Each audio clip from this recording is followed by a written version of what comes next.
शरद पूर्णिमा की व्रत कथा। ऐसे करें पूजा और पाएं अमृत लाभ। शरद पूर्णिमा आश्विन मास की पूर्णिमा को कहा जाता है।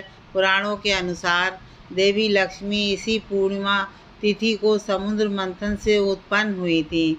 इसलिए शरद पूर्णिमा की रात का हिंदू धर्म में अपना विशेष महत्व है। इस रात में चंद्रमा अपनी 16 कलाओं से पूर्ण होकर आकाश से अमृत वर्षा करता है और वैभव की देवी लक्ष्मी अपने पति श्री हरि के साथ पृथ्वी लोक पर भ्रमण करने आती हैं।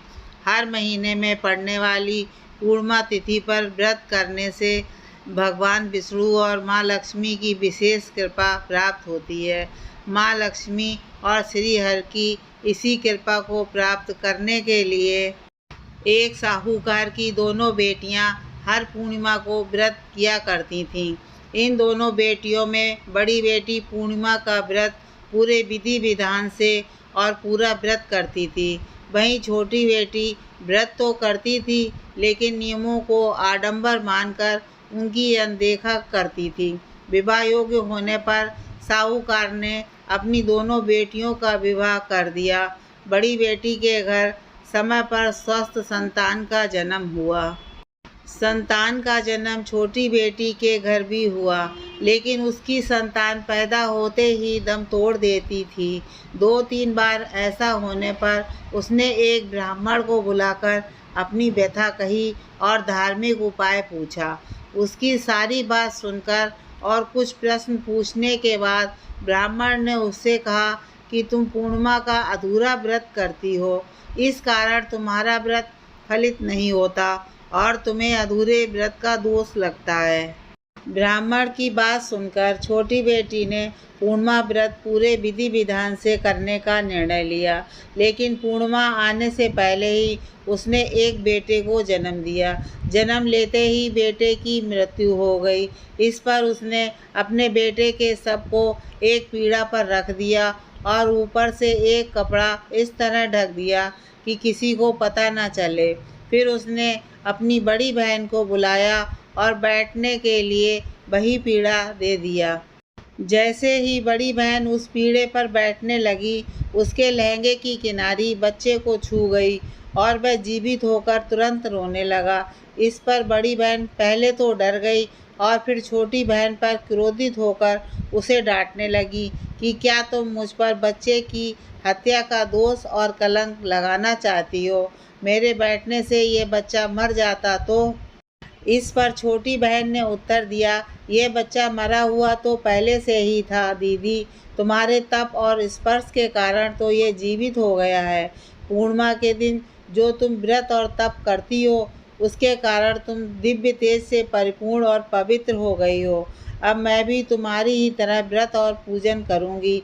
इसके बाद उसने पूर्णिमा व्रत विधि पूर्वक किया और इस व्रत के महत्व और फल का पूरे नगर में प्रचार किया।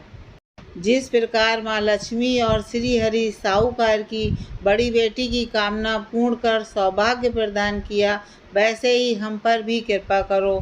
शरद पूर्णिमा पूजा की विधि। सुबह स्नान के बाद घर के मंदिर की सफाई करें। ध्यान पूर्वक माता लक्ष्मी और श्री हरि की पूजा करें। फिर गाय के दूध में चावल की खीर बनाकर रख लें। लक्ष्मी माता और भगवान विष्णु की पूजा करने के लिए लाल कपड़ा या पीला कपड़ा चौकी पर बिछाकर माता लक्ष्मी और भगवान विष्णु की प्रतिमा इस पर स्थापित करें। तांबे अथवा मिट्टी के कलश पर वस्त्र से ढकी हुई लक्ष्मी जी की स्वर्णमय मूर्ति की स्थापना कर सकते हैं। भगवान की प्रतिमा के सामने घी का दीपक जलाएं, धूप करें। इसके बाद गंगा जल से स्नान कराकर अक्षत और रोली का तिलक लगाएं। तिलक करने के बाद मीठे से भोग लगाएं। लाल या पीले पुष्प अर्पित करें। माता लक्ष्मी को गुलाब का फूल अर्पित करना विशेष फलदायी होता है। शाम के समय चंद्रमा निकलने पर मिट्टी के 100 दिए या अपनी सामर्थ्य के अनुसार दिए गाय के शुद्ध घी से जलाएं। इसके बाद खीर को कई छोटे बर्तनों में भरकर छलनी से ढककर चंद्रमा की रोशनी में रख दें। फिर पूरी रात जागते हुए विष्णु सहस्त्र नाम का जप, श्री सूक्त का पाठ भगवान श्री कृष्ण की महिमा, श्री कृष्ण मधुराष्टकम का पाठ और कनकधारा स्तोत्र का पाठ करना चाहिए। पूजा की शुरुआत में भगवान गणपति की आरती अवश्य करें। अगली सुबह ब्रह्म मुहूर्त में स्नान करके उस खीर को माँ लक्ष्मी को अर्पित करें और प्रसाद रूप में वह खीर घर परिवार के सदस्यों में बांट दें। इस तरह जगत पालक और ऐश्वर्य प्रदायिनी की पूजा करने से सभी मनवांछित कार्य पूरे होते हैं, साथ ही हर तरह के कर्ज से मुक्ति मिलती है।